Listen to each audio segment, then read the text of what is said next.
Welcome to Tales from the Bridge. This is episode 101. We just had our 100th episode, so if you haven't checked that one out, go back and check it out. It was a lot of fun to just talk about our favorite moments, favorite interviews and stories and books from 100 episodes of Tales from the Bridge. So go check it out if you have not yet. Wes Ball is on the show today. Wes's latest film is Kingdom of the Planet of the Apes, which I really enjoyed. I hope you did too if you checked it out. If not, go see it. It's just a great adventure. It's fun for the movie theater. I really enjoyed it. Wes Ball is super fun to hang out with. He knows what he's doing with film. I'm just looking forward to seeing what he does in the future. So thank you very much, Wes, for joining us. We really appreciate you. If you have not subscribed to the show or followed us or left a review, please do so. We'd love to hear from you. If this is your first time joining us on Tales from the Bridge, go back and check out our other interviews with other filmmakers and mostly authors of science fiction and fantasies who we talk to. Tell a friend about the show if you can. We'd appreciate that. If there's some other nerdy people like you and us that like this kind of thing, let them know about the show. We're just happy to have you here for episode 101. All right, let's make our way over to the bridge.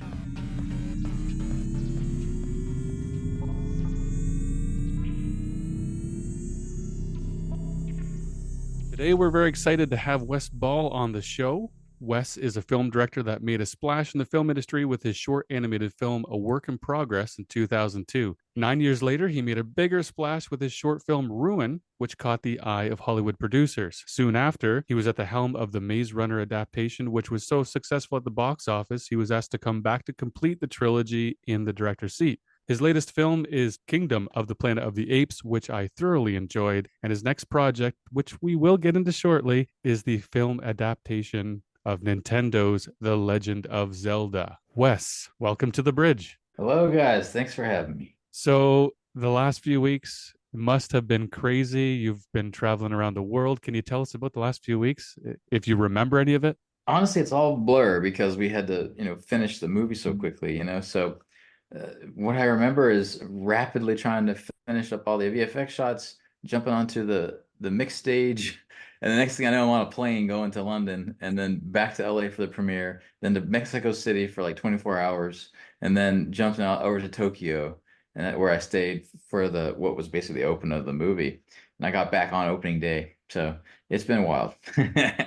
But it's all fun, it's great stuff, and I'm glad people are, for the most part, enjoying the movie, and a lot of people work really hard on this thing, so it's good to see that it is doing as well as it can, I think, in this crazy market that we're in for the movies. Congrats, on that roller coaster. Like, the number I'm looking at online right now is a gross of $242.9 million. Yeah, I think that'll change at the end of the day. It'll be like 250 something now. So we're back on number one, actually. Today, Yeah. Wow. it won't last because, Furiosa is coming in strong, That's but right. looking forward to that one. It's the roller coaster, and you're on top right now. So Yeah. congrats. But at this It point, must be it's out of great. my hands. I'm on to the next thing, so it's the world's now. You know what I mean? Yeah, no, that's amazing. No, I remember looking, like, when I first found out about your film, as a big Planet of the Apes fan, I looked up when the release date was going to be, and it's the same day as Furiosa. And I was like, Yeah.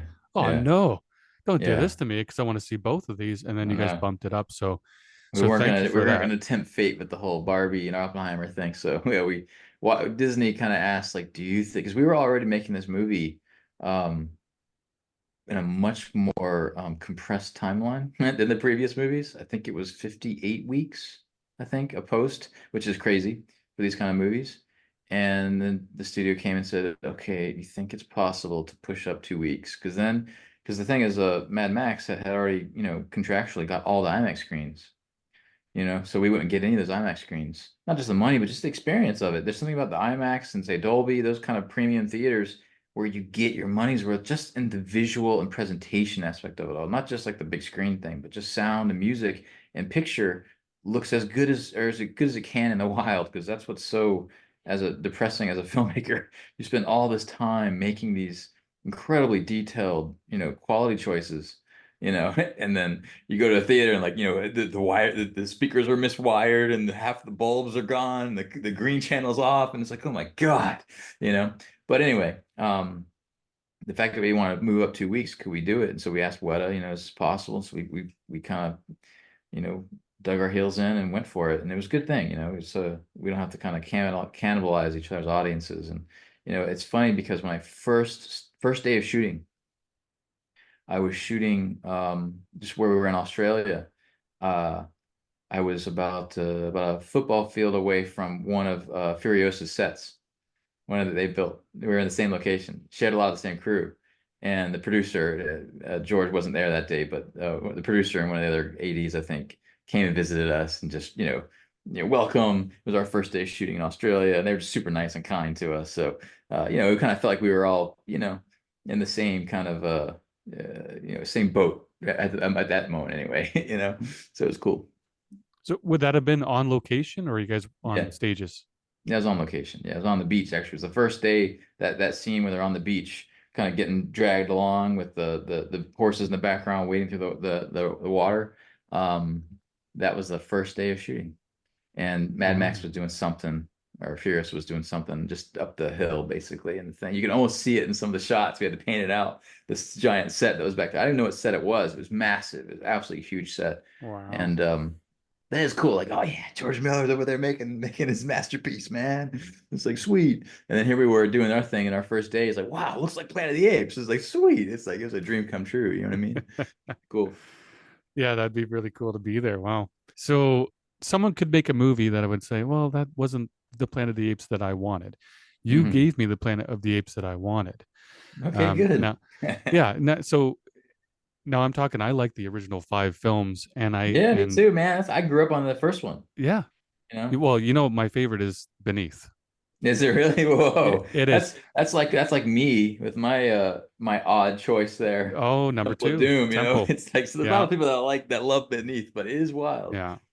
For Well, I those remember. listening at home, Wes has a poster of Indiana Jones and the Temple of Doom on his wall, and That's right. I'm a Temple of Doom stan. I Yeah. I love I that know one it's too. controversial. Don't come at me in my DMs. It definitely is the Beneath the Planet of the Apes of the Indiana Jones Yeah, yeah, movies. yeah, But I totally. remember my brother saying, "Did you know there's?" We would have been like 8 or 9. And he said, "Did you know there's a part two of Planet of the Apes?" I was like, "No." He said, "It's on at 11 o'clock tonight on City TV." So we Awesome. got up and we recorded it on the VCR and watched it, and my mind was blown because I was like, Yeah. "What the hell is Freaking this?" mutants, Oh yeah, telepathic mutants, and worshiping the bomb. yeah. But dude, that's what's cool about it. That's the thing about this franchise, man. It's like you can watch Conquest or Escape or anything. They take some wild swings. You know what I Yeah. mean? But they're always scratching at something that's really honest, and Hmm. genuine, which this is what I Hmm. think makes the movies work so well for so long. And yeah, we'll keep trying to do that now that we've sort of laid the groundwork for new characters, new stories. If we're Right. lucky, we'll keep trying to make big swings. Yeah. And it was such a departure. Kingdom was such a departure from the most recent trilogy, Yeah. but it took us closer to the original films, at least for me, because I do like the Matt Reeves. I like Oh, what I he love did. them. Yeah. Um, with War of the Planet of the Apes, it was less of an adventure and it was simply more of a battle, right? That's right. Yeah. It was not necessarily a kids movie. It That's was right. not necessarily an Was an adventure. adventure. Your film took me, and the reason I don't know if I mentioned this, but I saw it twice because I wanted to go back to that world. I wanted to go back to the green, the Yeah, sure. forest, and that's something that hasn't didn't happen in the last three necessarily. It's funny because you can look at those stories and you're right, especially with war, because of the nature of the story of Caesar himself there. That was very much a story that you endured. You suffered with Caesar, with the end of his story, basically. It's that story of Pinocchio to Moses that Rick and Amanda who created that new trilogy reboot. That's what they always had in mind. It's a really great way to put it, actually. Um, but we talked a lot about those last trilogy that they were about the end of something. They were about the end of the human world. It was about the end of Caesar's story, the end of humanity as we know it, um, the end of the modern world that we know today. And this one, we very much wanted to kind of almost like turn that page and, because of the big time jump, allow us to basically be something new. It's a new beginning. You know what I mean? Not just for this kind of franchise of new stories, but like the tone and the feel of it felt like a new day and that to me was what I loved is like the landscapes and all the stuff that allowed us to kind of play around with. Like it's a very beautiful world. You know what I mean? It's a world that you kind of do want to go sort of kind of sit in, And what's fun about it is that there's all this haunting ideas underneath of what was lost. You know what I mean? And that's to me right there in a nutshell is kind of like the whole apes thing. It's always a cautionary tale, you know? Hey, on that note too, and talking about genre movies like we do, whether it is Star Trek or these days Star Wars Hmm. or Planet of the Apes as well now too. That's for some people who might be new to those franchises, it could be a little intimidating. Yes. So, how would you pitch your movie? I mean, I feel like you did just kind of answer the question, but above and beyond that new beginning, if there's somebody who's maybe not as invested as Tristan is in the Apes movies, what would you say to that person? How would you draw them I'll into? say this just from experience. So going out on this publicity tour, I obviously talked to a lot of people, mostly press and opinion people. Um, there were a surprising number of people who had never seen any Apes movies who watched the movie, and almost universally they all said, "I loved it." And now those people are going to go back and just rediscover essentially all these Apes movies. That to me is the dream. That's fantastic. You know, the people can go back and have these amazing movies to go watch. Some crazy, some wild, some they won't like, but many that they will. You know what I mean? Especially the most recent trilogy, which I think were just purely just on a craft level, just perfectly well made and just excellent work. Um, so I was worried about that too. Can you just dive into this thing? But I think you can. I think enough is laid out to you. You get the gist of what's going on. And if you do like this one, you got a lot of great stuff to go back and revisit. And that's what even the studio has found. Now, this movie came out, their old library, the last trilogy, but also the old originals. They've all had this explosion of popularity online. And that's fantastic. You know what I mean? That's something to celebrate, I think. It's cool. Mainly Beneath, right? Everyone's just That's right. downloading Beneath. Totally believe. Beneath has totally blown everyone's expectations away, and it's Yeah. made $1 trillion already. It's pretty amazing. When it comes to the aesthetic, though, how intentional is it that your short film Ruin, has a similar look to many scenes from The Maze Runner, which also has a aesthetic that's present in Kingdom? Is this intentional or is this accidental? What's going on here? Can't say it's intentional. It's just something that interests me, I guess. Maybe we're seeing some element, just whatever I am, I guess. But I'll say when I did Ruin, I was interested in a world that was beautiful, a post-apocalyptic world that wasn't the sort of usual dystopian thing that you always hear about when you always think of like smoking ruins and it's kind of much more like what Maze Runner wanted from the books, right? It was this kind of ugly world essentially, except for like inside the maze. But uh but yeah, so I've always kind of loved that concept of like this, there's a kind of romantic quality to the big reset. And there's a whole subgenre of books, by the way. Eternity Road is one that pops to mind, which probably no one's ever heard of. What is it, like On the Beach with Ursula or something like that. I read a couple of those. So there's like a whole subgenre of these like the big reset movies where humanity is that was it Arthur C. Clarke that said, I don't know what weapons World War III will be fought with, but World War IV will be fought with sticks and stones. That sense of going back, being thrown back into a kind of a primitive state almost, and amongst the ruins of a more advanced civilization. It's just a fascinating idea, you know what I mean? And so Ruin was very much that, tapping into just what I thought was an interesting kind of visual language and world. And there's much more story behind Ruin. If I ever get one day the chance to, uh, bring that out in one form or another, whether it's a movie or a series or comic book, I don't know yet. We'll see. Um, but yeah, and then Maze Runner came, and obviously I didn't have any, it was kind of baked in what it wanted to be, all these different worlds we live in. And then, of course, Apes comes, and there it is again. So it wasn't intentional. I didn't go seeking it out. It just happened to be like the thing that I'm doing is playing in that space. And obviously we're not the only ones. Last of Us is another one. Walking Dead does this stuff. And 28 Days Later. It's usually kind of relegated to the kind of the horror, zombie sort of thing. Um, but yeah, I don't know. I guess there's something fascinating about let it all get back to a simpler time. For those that don't know, And if you haven't seen Ruin, just go check it out on YouTube. Just put Yeah, just Ruin. search Ruin West Ball, you'll find it. Yeah. Yeah. And And that it's was my little short that I did actually that it was after I got out of Avatar, James Cameron's first Avatar movie. And I was just blown away. I was just like, holy crap, like this guy freaking did it.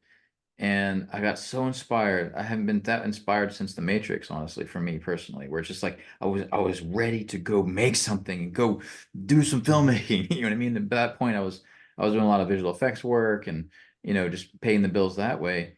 And I was like, man, I'm gonna shut down. I'm not gonna do any work. I'm just gonna make something for myself. You know what I mean?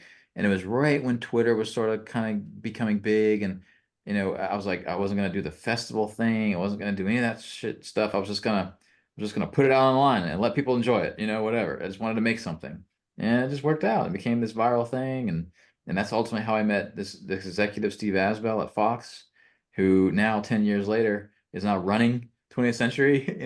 So it's kind of wild how all these things kind of, just kind of work out. It takes a long time, but it's fun. so in between Ruin and Maze Runner, what were you doing on with Star Trek? And can you tell us about that? Because that was a neat little Yeah, middle point for you. there's multiple stories there actually. Um, like I had a little business where I would do a lot of the behind the scenes on DVDs. So like all the graphics and stuff for it. So I did all those graphics for the DVDs on Star Trek, and that's where that title comes in. I don't know who put it on there, but that's what that's from. But the first time I met JJ Abrams was after he saw my short film Ruin. He was one of the first people who saw it. And I don't know how he saw it because I put it out secretly on a forum that was private. So he must have been on that forum. And so he reached me. I said, "Come on by Bad Robot." Or actually, he was shooting. He was shooting Star Trek 2 or something like that. And so I went out on set and met JJ, and he was like, "Yeah, he's just one of those guys, And I get it too now that I'm kind of doing directing stuff. You're always looking for people to, you know, oh, we share kind of sensibilities, and I'm going to help you do whatever. So we started playing around and working on ideas together and stuff. But they wanted me to come on Bad Robot to start this kind of rebel unit for VFX for the next Star Trek. So, um, so I was literally about to move all my computers over to the Bad Robot offices to start this little 5, 6 man team that we're gonna do in-house VFX.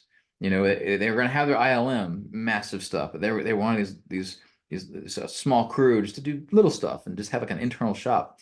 And so I was literally moving my computers in when I got the Maze Runner job. And so I had to email JJ and say, "Dude, I appreciate all your help, but I'm gonna go be a director now." You know? And yeah, he's always been a cool dude. So yeah, it's just a wild how these things kind of work out. So in terms of special effects, how do you feel about practical special effects? What does the shot need? It's just all of these tools are just arsenals in the toolbox, and you've got an idea in your head. How do you do it? I don't think VFX should ever be used as a crutch to be lazy, but I also don't think, you don't, contrary to that, you also don't just do special effects for the nostalgia factor of it. Because usually what happens is you do that stuff, make practical fake makeup effects, practical puppets, whatever it is, and usually that stuff gets replaced because with today's resolution and today's kind of audiences kind of expectations, it doesn't hold up, it doesn't work. And so I have a sort of respect and love for it, but I also I want to give people something that's going to blow their minds. And so it just depends on what you can get away with and how you do it. Like I'll use a rubber band and duct tape to do a shot if so it takes, you know what I mean? Thinking back to my movie going days, and from Star Wars to Jurassic Park to Lord of the Rings with Gollum, seeing Gollum for the first time, these are Yeah. all like these benchmarks in VFX. And then you watch the behind the scenes, and people like yourself saying we didn't really know how it was going to work out because we were making it up as we went. That's And what is to me, Jurassic Park for me is the pinnacle of there's 60 VFX shots in that movie of CG, right? 60. It's crazy. But it feels like a CG movie. It feels like a visual effects movie. He wields those things so well. And like the big thing about what even those VFX, right? Sure, they're slightly dated, but what is that, 25, 26 years or something like that, years old? it's And they not were, like you bad. said, they were inventing it on the fly. No one had ever done a motion control like with no camera control stuff, just going handheld and trusting that we're gonna be able to put the dinosaurs into that shot. No one figured that out. They had to do. It's amazing what he did, and obviously on the shoulders of what James Cameron did before that. You know what I mean? With T2 was a big deal, and Abyss before that was huge. With like open our eyes to what was possible. But the leap was Jurassic Park, and you can still watch that movie today, and it works. You know, and 100%. and the reason it works is because Spielberg is a master shot designer. Those shots still work because usually that's what I find with CG. It doesn't matter how good texturing is, or even to some degree the lighting is, or the rigging, or all these fancy tools that we have today. If it's not a great shot, it's not well set up, and it's not well lit, it doesn't matter. It doesn't matter. That's where people get to say it's crappy VFX. It's because like when you're just shooting on a giant blue screen and you don't know what you're doing, yeah, there's no VFX that's gonna save you from that experience. You know what I mean? And so yeah, we try to do the best we can on our end to like, you know, we shoot enough practically to keep us all honest. Like, there's a lot of pure VFX in the movie, like pure CG. Like there's whole like about 35 minutes of there's not every single pixel and of bug and leaf is full CG from Weta. They're one of the few people that can pull that off. Um, but it wasn't just to do it. It was just because it was the right tool for the job. But we try to limit and constrain ourselves to camera moves that feel honest and real, like how we would do it, and lighting scenarios that feel real. Like there's a whole thing with like lighting night. There's a lot of night CG in the movie, and you can very easily just overlight something because it's free. But we lit it like you would out on set when it's a bitch. I don't know if I can say that, but it's really hard to do a night scene, to light a night scene right. And there's a feel to how we expect nighttime shoots to look, where it's usually a gigantic light way off on the corner. It's always backlit. It tends to light up the atmosphere in the shot, so the sky has this kind of overlit. It doesn't look like real night if you and I went out to moonlight, but we're conditioned to like the look of night. So we take those approaches to the lighting and the CG too. You know what I mean? So it feels real. Same thing with the camera moves. You know, there's 100+ years of us knowing what camera moves are, where you're constrained by dollies or cranes, and there's certain moves that you can do and certain moves you can't do. And so we always try to limit ourselves that way too. So it's fun to try to create shots that just feel organic, and the work itself kind of just feels, like we hired a bunch of apes we found apes that could talk, and we just put a camera in front of them and tried to shoot. You know what I mean? And on that note too, I got to say, it does feel like you hired those apes, from the casting agency, because kudos to your VFX team and the actors as well, because those performances came through. Yeah, Like you yeah. could really see the actors doing their work. It was incredible. Yeah, it's pretty wild, and we're gonna hopefully working on it now, but get this special feature out where you can watch the entire movie in its raw form. Cool. So Very you'll be cool. able to like, Oh, that would be cool. yeah, it's really cool. It's kind of a comparison thing where on the top of the frame is the final shot, and on the bottom is the one-to-one shot that we shot, right? So you see the guy and it's all their stuff with or sometimes you see May acting to nothing, you know what I mean? Or what we built, what we didn't build. It's a fascinating process, um I think the geeks of that like this kind of stuff are gonna just eat it up because it's the best Oh yeah. special feature you could possibly imagine. Hey, Yeah. I have to take an aside. I'm sorry, this has nothing to do with special effects, but just going back to what you said, because I'm a bit of a Spielberg fanboy as well too, and about him being a master shot designer. Being of the vintage that I am, I still remember seeing Jaws in the theater. And have you taken note of there's that one shot, somebody circulated a clip of it on YouTube a few years back, the shot of Chief Brody and the mayor, and there were some other people on the ferry Yeah, it's a going. wonder. It's amazing. Put some of Spielberg's movies up on TV and turn off the sound Yeah. and just watch it. And that's how you can really study an absolute master. I mean, he's on a different level. He just works at a different gear than all the rest of us. He's like immortal in this way where he can make wonders that don't feel flashy. You don't even realize it's a wonder. He's so good. And one day I'm gonna ask him, like, how do you do this? And usually I've discovered when I've tried to attempt these things, these wonders, that there is a limit to how long you can sustain it. It's usually about a minute and a half. But even in that minute and a half, there's got to be so much information and storytelling happening in the frame. Otherwise, it calls attention to itself and it distracts you, pulls you out, becomes a gimmick. We've seen obviously a lot of that stuff. We're like, oh, it's cool, it's a one shot. Spielberg has been doing it before anyway, before it was cool, and it's amazing. It's amazing to watch that stuff. I agree with you, man. There's other things too, like the thing with Chief Brody and the kid, when he's like, give us a kiss. Why? Because I So need good it. at It's the this dinner table. one Yeah. long take. And he did it with a kid, like a 6-year-old kid or something. It's like he's just somehow, I don't know how he does it. He captures lightning in the bottle constantly. Do you have a relationship, or have you met him? I How's have that met kind of him thing? once, yeah. We have a Yeah. project that we were messing with. Don't know if it'll happen now because I kind of had to go off and do apes, but it was a dream of a lifetime to like sit there and talk to Spielberg. Yeah. And he's like, I was in my office and like I had this as I mean I'm at home office right now, but I have a lot of my old mouse guard stuff in the background. And like this, I have this giant turtle that I built as maquettes. I built these little models, and Shalane's like, "Hey, what's that back there?" He's so curious. And I had to tell him all about mouse guard, and he's like, "Oh, you gotta make this thing." And I'm like, "I'm trying, man. I canceled it." But he's just like, it's one of those rare cases where the hero is actually a good guy. Because you Yeah. always say, "Be careful meeting your heroes." You know what I mean? And so I have a couple of those heroes, and I'm always nervous to meet them. And in a weird way, oddly, I don't necessarily want to work with them.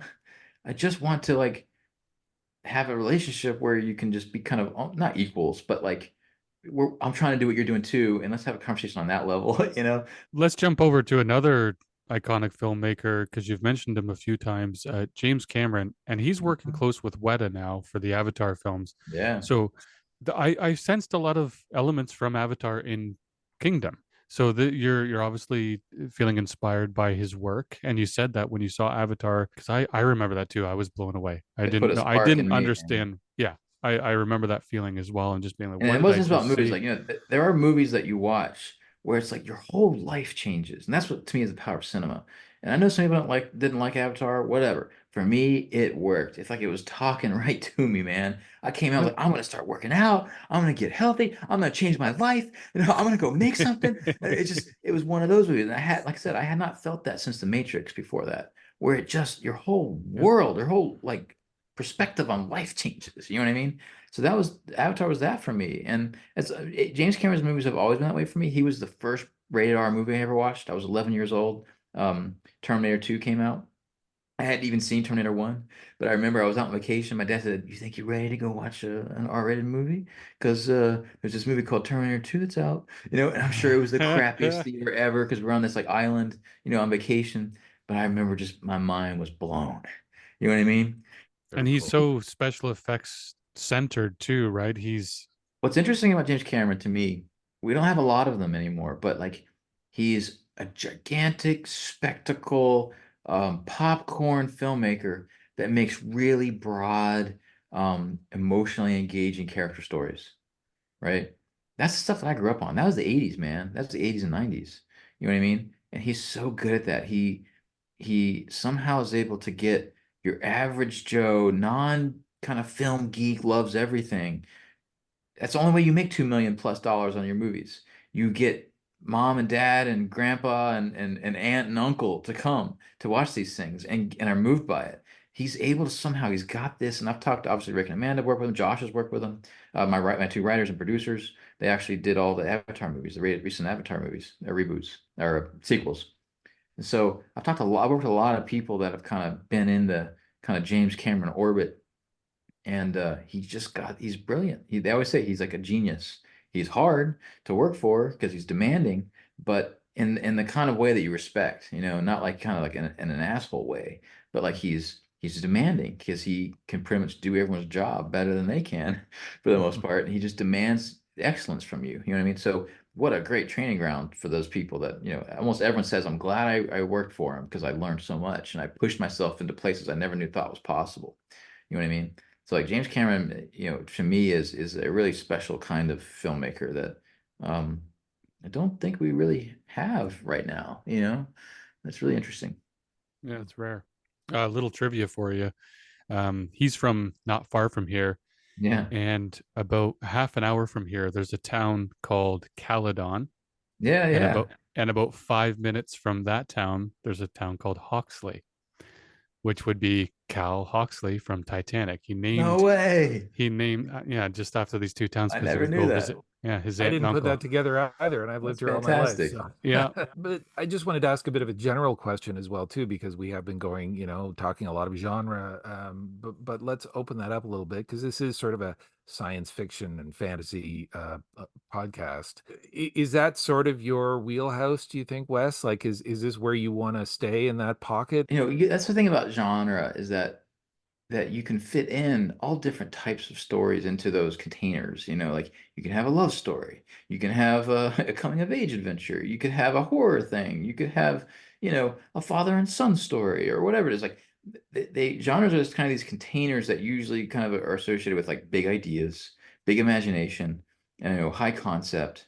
Um, you know, I love world creation personally. I like, maybe to a fault, I like transporting people to worlds that they wish they could just sit and I just want to sit in that frame and just immerse myself. And that probably comes from Star Wars, growing up on Star Wars. And like, I just felt like, I just wanted to just exist in those worlds, forget about the story for a second and just be in that place. You know what I mean?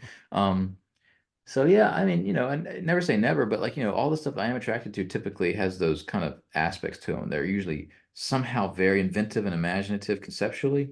And like that's why for me, like the training ground of Maze Runner was so interesting because I almost kind of did different genres for each movie, right? The first one was kind of almost like this primitive kind of survival movie, shipwreck movie, almost what we talked about. These kids that are kind of surviving in this one place and out in this kind of primitive world. It's very fantasy almost. And then the very last 10 minutes, which is obviously in the book, you suddenly expose yourself to a world that's more high tech. You know what I mean? We're actually in the future, and then the second movie is this kind of weird zombie movie almost, you know what I mean? And then the third movie is this kind of prison break, kind of infiltration movie, you know what I mean? So it was really fun. It was kind of an urban kind of, future kind of, modern world. So I got to play with different visuals, different kind of genres, different modes, but all kind of with the same characters that all the fans had kind of, fell in love with. So yeah, I mean, genre is a fantastic thing. I guess I don't see it as a limiting factor, just more of like an organizing principle, I guess. You know what I mean? You already mentioned it a little bit, and when Tristan told me we were going to be talking to you, and we did a little research, and I found out that you were working on this, and I'm an old comics nerd, so the Mouse Guard, I have a few volumes on my shelf, and I love them. I think they're I think they're amazing. awesome. The art and the style and the writing And the are, story, the story is very mature, yeah, very mature. sophisticated, you know? I want to ask, how that came across your desk, and if you can talk a little bit, I don't know if you can, about what happened and if there's any hope of it being resurrected. Yeah, it was I had been given that book several times actually, and I dismissed it just based on the cover. I was like, I'm not interested in really, blah blah. Maybe I was making Scorch Trials, I think at the time. And I was like, yeah, Matt Reeves is working on it, but I'm like, okay, maybe. I don't know. Went off to go do the third Maze Runner movie, got into that stuff, and then it was after I wrapped that movie, I was like, oh, I'm done with it. I just did a trilogy, my first three movies, 5 years of my life, whatever it was, um, you feel pretty spent and sort of creatively ready for something new and different, you know? And and I remember telling Emma Watts, the president of the studio at the time, it's like, I want to do a little tiny movie next. Just a little character movie or something. And she's like, no, you're going to do something big next. And you need to look at that mouse guard one more time. I was like, mouse guard, really? Like, like mice and stuff? What are we talking about? It's like, no, you're not thinking about it right. She's like, imagine if James Cameron did it. And I was like, oh, okay. Let me go look at that. And I started reading it, and then I started understanding, oh, this is actually really good writing, and it's not actually cute. You know what I mean? And I just kind of started to fall in love with it that way.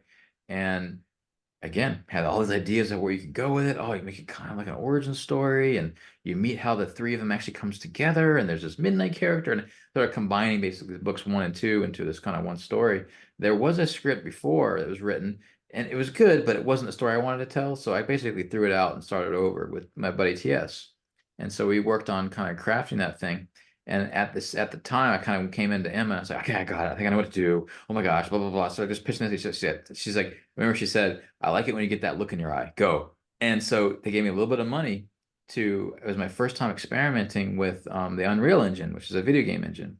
And because I have a background of animation and VFX and stuff, I started messing around with a small team of artists, and we basically did a little demo test of what scenes could be like with mice. I was fascinated by um, we were going to as if we took the camera crew and shrunk them down to mice level, and we were going to experience the world around us as this massive, huge, otherworldly, Pandora. You know what I mean? Avatar. It's like, that was the fun of it. Is these giant trees are like mountains, and you know what I mean? And it didn't have to be our world because it wasn't. There was no human world there. It was basically another planet. Might as well be Star Wars or something.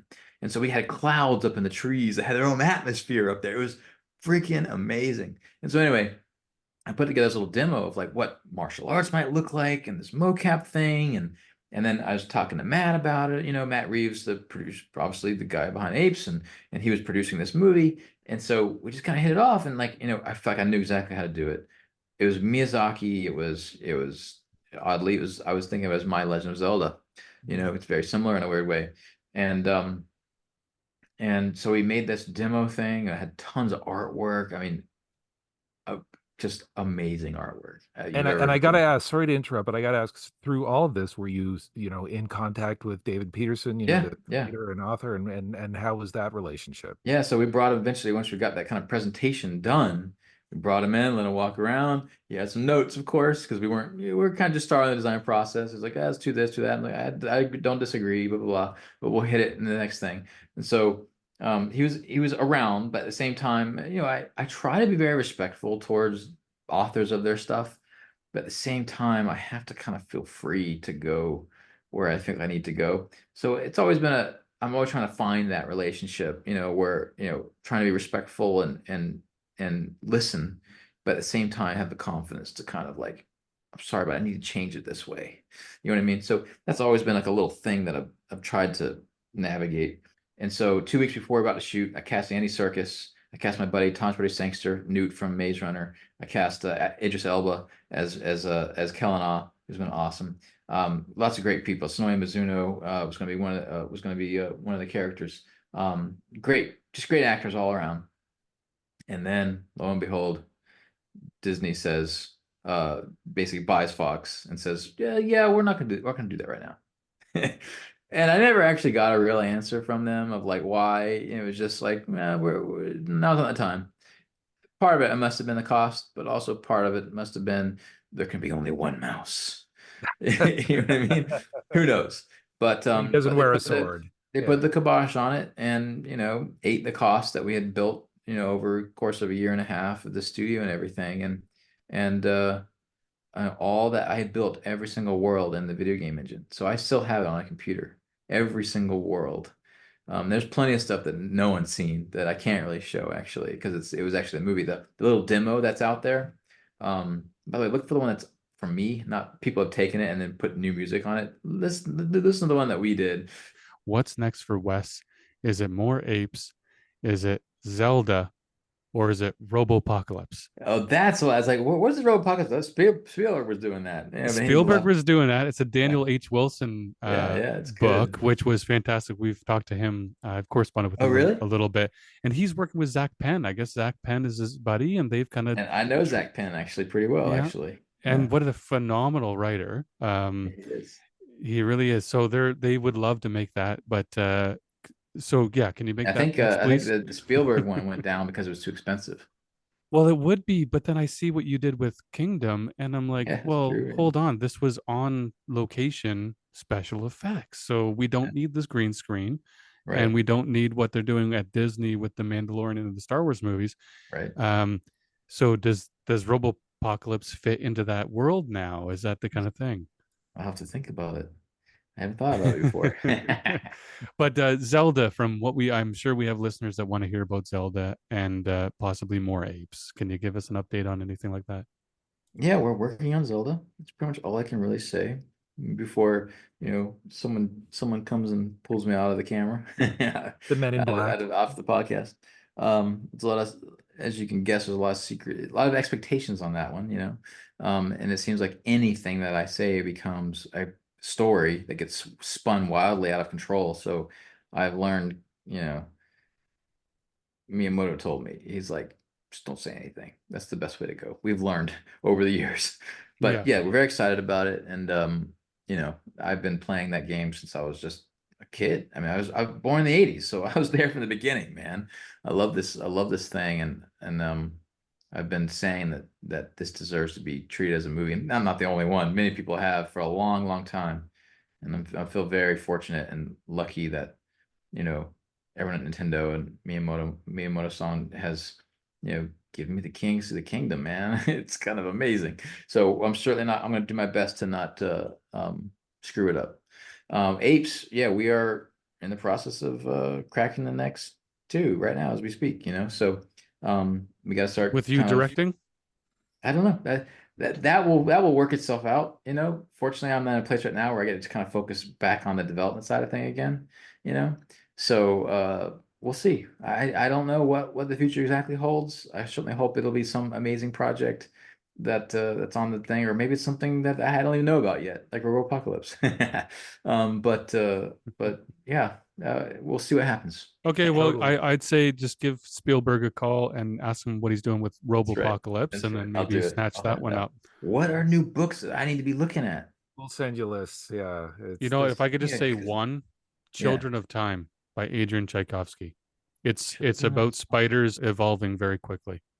What? Yeah, Children of Time. It's my favorite book of the last 10 years. It's an absolute beauty.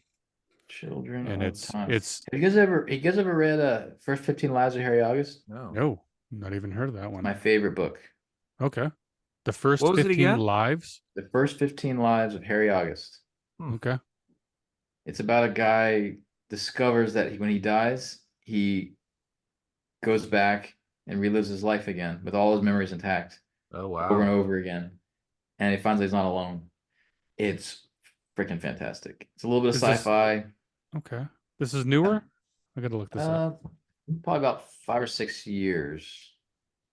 I'm guessing. Sounds like a book club I think recommendation. Claire Tristan. North, I think, is the author. Claire North. Okay. I think. Yeah, we'll That's it. get Wes back as a guest host to do a book review. I've been trying of... to make it as a movie. It's fun. It is my favorite book. It is really hard to adapt, but Yeah. Wes, it's been a real pleasure to meet you and talk to you. And I think as a longtime movie fan and fan of these genres, it sounds like, things like Zelda and Mouse Guard are in good hands. Your attitude so. about learning and growing, to me, is really encouraging. So Yeah. good on you, and, very best of luck on all of it. Yeah, well, thanks, guys. I really appreciate it, and we'll do our best for everyone out there.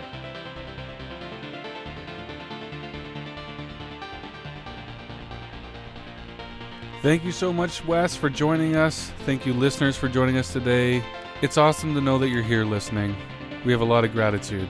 And if you're here at the end and you haven't subscribed to the show or followed us or left a review, come on, you can do it. We appreciate you all more than you know. Until next time.